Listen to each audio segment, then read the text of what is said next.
So timing on perennial boxes is kind of important. The perennial boxes are important because they're a weed barrier and they hold water in and they hold fertilizer in. And then whenever you put them where they're going, you put them in a new box. They're still in the old box, but then you take the old box and put it into a new box. And then it gives yet another weed barrier. You can see I have a little bit of grass in here. However, this is going to be a perennial bed. I'm not trying to exclude all weeds. I just don't care that much. And most of these are good enough fighters that they'll be able to hold back most of the weeds. This one, I waited too long. I actually hadn't thought that that borage was going to take off as well as it did. And so by the time I figured out that it was taken off, I should have already transferred it into a new box. And so the problem I had here was the box I put it into was too small. I needed a box that was just a little bit bigger than the box I already had. But most likely it'll snap back. I have yet to have anything that didn't just snap back fine. You can see how well everything is taken off. I really like to have down with the rabbit manure.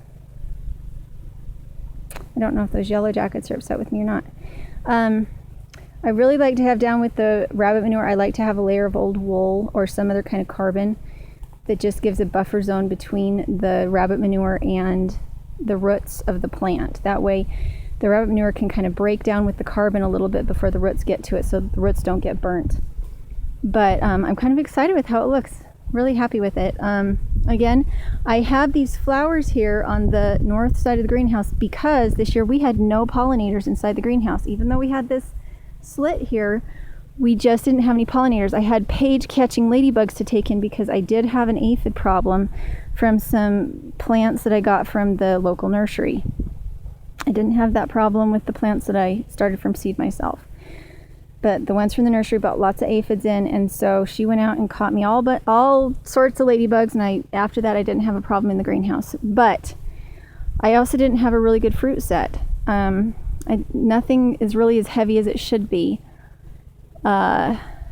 So here is my little attractor, my bee attractor, and we have decided, Mr. Dirt has been asking me for a couple of years now if I wouldn't do bees, and I've just said no because I've had too much to do and it would just make me really sad if they died. And I just knew that I didn't have enough blossoms, enough fruit trees, enough food for them to be able to be healthy. But I have so much that I've planted this year that I've started in perennial spots, and we had such a good blossom, and everything's doing so well as far as blossoms this year that we're going to try and do bees next year. So hopefully it'll make a big difference, especially with things like the pumpkins. I wish that the pumpkins had set a better fruit set. We have some pumpkins, but there should have been a lot more that actually set fruit. So there we go. And next year, maybe I'll go and do what LDS Prepper does, which is that he goes and hand pollinates all his blossoms. The problem for me is that I am deadly allergic to those kind of vines, like cucumbers and squash vines. I break out terribly, hives all over my body anywhere that it's touched. I get heat rash. Oh, it's just terrible. And so my ability to go out and hand pollinate those kind of plants means that I have to have like rose pruning gloves on that come up to my elbows. I have to have long sleeve shirts. I have to have boots on, long pants. And so it would be a bit of a challenge for me to be dressed up like that all the time to be able to just go out and pollinate when I need to. So, but I can do that. If I only had to do that maybe once a week, maybe it would be worth it. So anyway, there we go.